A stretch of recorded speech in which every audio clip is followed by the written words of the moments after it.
नमस्कार दोस्तों, आप देख रहे हैं बियॉन्ड बॉर्डर्स और मैं हूं अनुज शुक्ला।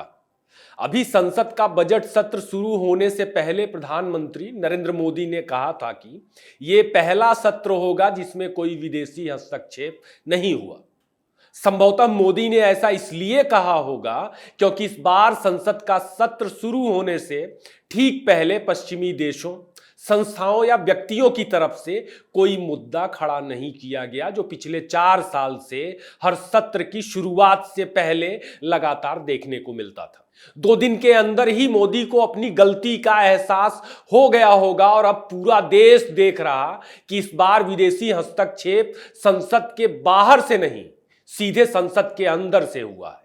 कैसे, क्यों, कहां और किस मकसद से, आज के शो में आगे इन्हीं चीजों पर बात होगी। आप अंत तक बने रहे। वीडियो पसंद आए तो लाइक, शेयर, कमेंट करना ना भूलें। दोस्तों, सोमवार के दिन राहुल गांधी ने संसद में आरोप लगाया कि डोनाल्ड ट्रंप के शपथ ग्रहण का न्योता पाने के लिए विदेश मंत्री एस जयशंकर ने अमेरिका जाकर फील्डिंग की। भारत के लिए फील्डिंग की, मोदी के लिए फील्डिंग की।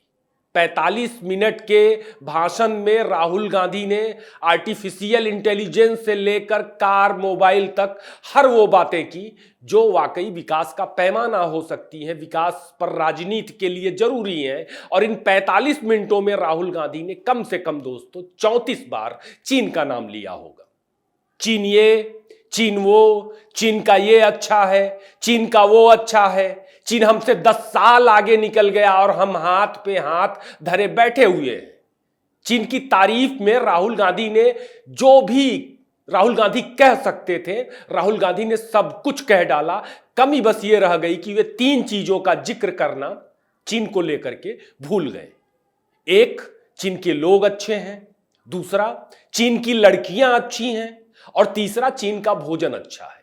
राहुल बस यही 3 बातें कहना भूल गए। बाकी चीन को लेकर के जो कुछ भी वे कह सकते थे, उन्होंने अपने 45 मिनट के भाषण में 34 बार करीब करीब चीन का नाम लेते हुए चीन के बारे में कहा। राहुल गांधी ने अपने भाषण में चीन को इस तरह से 10 साल आगे भारत से बताया जैसे मई 2014 से पहले भारत और चीन एक दूसरे के साथ कदम ताल करते हुए आगे बढ़ रहे थे। अब सवाल किया जा सकता है कि राहुल गांधी ये सब क्यों कह रहे हैं, और ये सब कहने के लिए राहुल गांधी ने इसी समय की टाइमिंग क्यों चुनी, संसद का इस्तेमाल क्यों किया। अगर राहुल इस वक्त ये सब नहीं कह रहे होते तो दोस्तों वाकई ये हैरानी की बात होती। भारत के खिलाफ चीन का साजिशों में जुटे रहना कोई नई बात नहीं है और आज की बात नहीं है। लेकिन 20 जनवरी को ट्रंप के सत्ता में आने के बाद जिस तरह से डोनाल्ड ट्रंप की योजना चीन को चौतरफा घेरने की थी, जो शपथ ग्रहण के ठीक बाद ट्रंप प्रशासन की भारत के साथ बैठकों, चीन और उसके गठजोड़ के खिलाफ फैसलों, घोषणाओं में दिखी, उसके बाद चीन काउंटर करने के लिए तमाम प्रयास कर रहा था। संसद में राहुल का बयान भी असल में उसी अभियान का, उसी कड़ी का एक हिस्सा है। असल में चीन भारत को न्यूट्रल करने के लिए 4 तरीके से 4 मोर्चों पर काम करता हुआ दिख रहा। साम दाम भेद सब इस्तेमाल कर रहा, और दंड की तो चीन की औकात ही नहीं, उसके बारे में तो वो सोच ही नहीं सकता भारत के खिलाफ। पहला तो यही है कि वह भारत के साथ अपने संबंधों को ठीक करना चाहता है, उसके लिए डिप्लोमेटिक चैनल का इस्तेमाल कर रहा है, उसे आप देख रहे होंगे। और ठीक संबंधों के साथ, जो भारत के साथ ठीक संबंध बनेंगे, उसके साथ वह अमेरिका के खिलाफ भारत को न्यूट्रल करना चाहता है। दूसरा, भारत के पड़ोसियों पाकिस्तान, बांग्लादेश और श्रीलंका को नए सिरे से पैसे दे रहा है, पहले भी देता रहा है। लेकिन अमेरिका में सत्ता के बदलाव होने के बाद अभी हाल ही में शी जिनपिंग ने $23 बिलियन का निवेश करने का प्रस्ताव बांग्लादेश, पाकिस्तान, श्रीलंका में दिया है। उसकी योजना है वहां पर $23 बिलियन निवेश करने की। जबकि पाकिस्तान में चीन का सीपेक डूब चुका है, चीन बोरिया बिस्तर बांध के किनारे जा चुका था, फिर भी पाकिस्तान जैसे डूबते जहाज को पैसा देना आज की तारीख में चीन की मजबूरी बन चुका है। और मजबूरी क्यों बन चुका है? भारत की वजह से। बांग्लादेश के लिए जब पूरी दुनिया ने अपने रास्ते बंद कर लिए हैं इस वक्त, शी जिनपिंग बांग्लादेश को न सिर्फ पैसे दे रहा है, बल्कि जिस दिन ट्रंप का शपथ ग्रहण था लगभग उसी के आसपास चीन ने बांग्लादेश को कर्ज चुकाने से एक बड़ी मोहलत भी दी। और यही हाल श्रीलंका का भी है। श्रीलंका पहले से ही करीब 24 बिलियन डॉलर चीनी कर्ज में डूबकर दिवालिया हो चुका, बावजूद हम्बनटोटा पोर्ट पर ऑयल रिफाइनरी में करीब करीब 4 बिलियन डॉलर के निवेश का ऑफर शी जिनपिंग ने दिया है, जिसे दिसनायके की सरकार ने, श्रीलंका की सरकार ने स्वीकार भी कर लिया। और मजेदार है दोस्तों कि यही दिसनायके हम्बनटोटा में चीनी निवेश का मुखर विरोध करते रहे। चीन बेतहाशा पैसे दे रहा, उसे अभी श्रीलंका की तरफ से भारतीय मछुआरों पर हुई फायरिंग की घटना से भी समझ सकते हैं क्यों दे रहा, बावजूद कि श्रीलंका ने कहा था कि गलती से फायरिंग हुई थी। जैसे श्रीलंका चारों तरफ से दुश्मनों से घिरा मुल्क है और उसने भारतीय मछुआरों को दुश्मन समझ करके गलती से फायर झोंक दिया था। यह घटना गलती का नतीजा नहीं थी, बल्कि चीन के इशारे पर भारत को परेशान करने के लिए जो चीन ने पैसा झोंका है बांग्लादेश में, पाकिस्तान में, श्रीलंका में, उसका नतीजा था। और इसी तरह बांग्लादेश के साथ सीमा पर आए दिन की झड़पों को भी आप देख सकते हैं। और सदा सर्वदा चीनी यार पाकिस्तान के नजरिए को भारत के खिलाफ, उसका नजरिया क्या है इसे बताने की जरूरत नहीं। तो अमेरिका के साथ ट्रेड वॉर में फंस चुके चीन को अब अपनी गर्दन बचाने के लिए हर हाल में भारत को न्यूट्रल करना है। भारत को चीन से अलग उसके दूसरे पड़ोसियों के मोर्चे पर उलझाना है। और अमेरिका जो शिकंजा भारत के साथ मिलकर के चीन पर कसना चाहता है, टैरिफ वगैरह लगाने के बाद जो वह शुरुआत कर चुका है, उसे श्रीलंका, पाकिस्तान और बांग्लादेश के साथ मिलकर कमजोर करना चाहता है, ताकि भारत की उसमें भूमिका ना बन सके। यह चीन को डर है भारत का। और तीसरी योजना क्या है शी जिनपिंग की दोस्तों, वह यह है कि चीन के सामने भारत को कमजोर और पराजित साबित करना है। चीन को लेकर भारतीयों का जो हाई मोराल है उसे नीचे गिराना है। आपको याद ही होगा कि इसी कांग्रेस ने विदेश मंत्रालय के प्रवक्ता रणधीर जायसवाल के एक प्रेस कॉन्फ्रेंस में अक्साई चीन के हिस्से में 2 काउंटी बनाने का मसला किस तरह से उठाया था, उनके प्रेस कॉन्फ्रेंस का हवाला देकर। 1962 की जंग में हारी जमीन को कांग्रेस ने कुछ इस तरह पेश किया रणधीर जायसवाल के प्रेस कॉन्फ्रेंस की क्लिप काट करके कि गलवान के बाद भारत पीछे हट गया और अपनी जमीन चीन के हाथों गंवा दी। भारत ने चीन से समझौता कर लिया। वहां चीन ने 2 काउंटी बना लिए।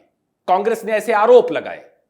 भारत तो अक्साई चीन को चीन का हिस्सा मानता ही नहीं और वहां किसी भी निर्माण का विरोध करता रहा है। भारत ने विरोध किया था ऐसे ही एक निर्माण का, तो कांग्रेस ने बहुत चालाकी से कहा कि देखो, हम कह रहे थे, यह विदेश मंत्रालय अब खुद स्वीकार कर रहा कि चीन ने हमारी जमीन कब्जा ली। रवीश कुमार जैसे नमक हरामों ने उस पर वीडियो भी बनाए, मगर यह नहीं बताया कि गलवान की झड़प के बाद भारत और चीन की सेनाएं जिस मोर्चे पर आमने सामने थी, वह जगह लाइन ऑफ एक्चुअल कंट्रोल से असल में कितना दूर है। तो चीन का एक मोर्चा भारत के मानस को पराजित दिखाना है। चीन एक मोर्चे पर काम कर रहा है जिसमें भारत के मानस को, जो भारत का हाई मोराल है, उसको नीचे दिखाया जा सके। हम चीन का सामना करने लायक नहीं है, ऐसा भारतीयों के दिमाग में यह चीज रोपी जा सके। यह रोपी जा सके कि हम हमेशा हारे हुए हैं और भारतीय जनमानस में इस डाउट को राजनीति और मीडिया के जरिए ही संभव बनाया जा सकता है। और चीन उसमें लगा हुआ है, आप उसको देख सकते हैं। और चौथा मोर्चा क्या है? चौथा मोर्चा गुड चीन की अच्छी छवि पेश करना है। भारत में चीन की छवि को दुरुस्त करना है। सोमवार के दिन संसद में राहुल गांधी का जो बयान आया दोस्तों, वह असल में इसी मुहिम का हिस्सा था। चीन कितना आगे निकल रहा है, चीन कितना विकसित हो गया है, चीन डीपसीक बना रहा है, चीन मोबाइल बना रहा है, चीन 6वीं जनरेशन का फाइटर प्लेन बना रहा है, और हम गंगा में डुबकी लगा रहे हैं।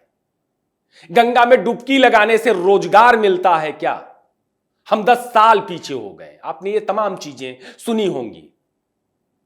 भारत में किसी भी तरह के एंटी अमेरिकी माहौल को हथियार की तरह चीन के पक्ष में जरूरत पड़ने पर इस्तेमाल किया जा सके, यह सारी उसी कवायद का हिस्सा है, उसी नैरेटिव का हिस्सा है जो ट्रेड वार के उस नैरेटिव में काम आए चीन के, जिसमें चीन को अमेरिकी उत्पीड़न का विक्टिम दिखाया जा सके।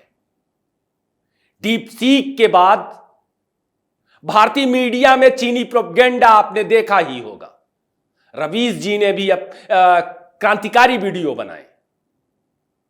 $23 बिलियन भारत के खिलाफ भारत के पड़ोस में चीन डाल रहा, तो चीन भारत के अंदर भी प्रोपेगेंडा के लिए कहां कहां कितने पैसे डाल रहा होगा, आप खुली आंखों अपने आसपास देख सकते हैं।